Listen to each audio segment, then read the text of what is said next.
What if one of your best friends suddenly grew tentacles and tried to chew off your face? What limb would you blow off first? Those are the types of decisions you'll have to make in EA's upcoming Dead Space. We're here at EA, and we got a chance to talk to some of the developers to get your questions answered.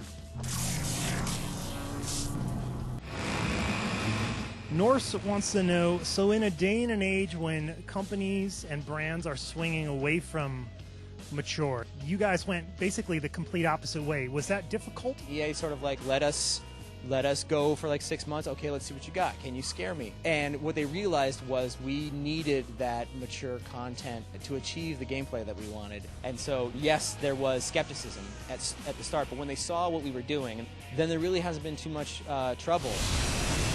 Wiseguy says, do you plan for being banned from certain countries? We recognize that some of the content that we had would be questionable in some places. So the important thing to us was to remain true to our vision. And we said we're not going to compromise this. And if that means that some places don't make it available, that's unfortunate to us. Dead Space has never had a single thing cut in a response to a banning. How are you keeping the level design fresh? That's a question from Gaming Nexus. There's very few rooms in the game or areas in the game that you walk into knowing what's going to happen. There's always a surprise around the corner because it's a scary game and because of the nature of our enemies.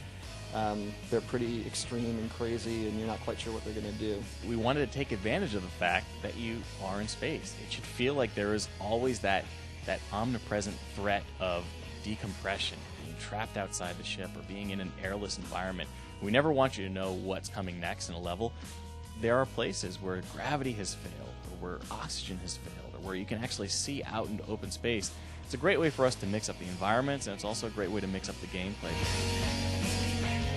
Gaming Nexus, they want to know, with enemies able to attack you from all directions in some of the zero-G environments, how do you not overwhelm the players too much? Well, I gotta say, if there was anything that we didn't know what we were getting into when we committed so much, was the zero gravity. It's really hard.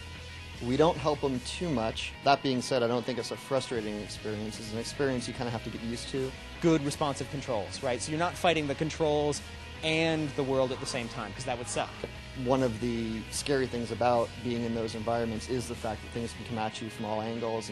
Or they'll have audio cues that, especially if you got like a 5.1 system or something like that, you can tell that it's behind you, and you can tell where behind is. It's a freeing feeling to be in zero-G. You can kind of go anywhere, but it's also dangerous.